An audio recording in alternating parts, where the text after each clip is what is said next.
শাপলা চত্বর হত্যাযোগ্য মামলা গুরুত্বের সঙ্গে দেখা হচ্ছে বলে জানিয়েছেন চিফ প্রসিকিউটর আমিনুল ইসলাম। সকালে রাজধানীর একটি অনুষ্ঠানে তিনি জানান, আগামী সোমবার প্রতিবেদন দাখিল এবং শুরু হবে বিচার কার্যক্রম। রাজধানীর সিরডাপ মিলনায়তনে মানবাধিকার লঙ্ঘন ও ভুক্তভোগীদের ন্যায় বিচারে প্রবেশাধিকার বিষয়ক পরামর্শ সভায় তিনি এসব কথা বলেন।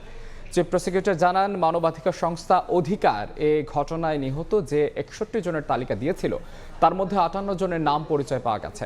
শাপলা চত্বর হত্যাকাণ্ডের তদন্তে মানবাধিকার সংগঠন অধিকারের গুরুত্বপূর্ণ ভূমিকার প্রশংসা করেন চিফ প্রসিকিউটর। রিপোর্ট প্রস্তুত করা হয়েছে, রিপোর্ট আমার কাছে সাবমিট করেছে। আগামী সোমবার দিন আমি বাদী হয়ে ফর্মাল চার্জ ইনশাল্লাহ আমি দাখিল করব এবং আগামী সোমবার থেকে এটা ফর্মাল বিচার কার্য শুরু হবে। সেই কারণে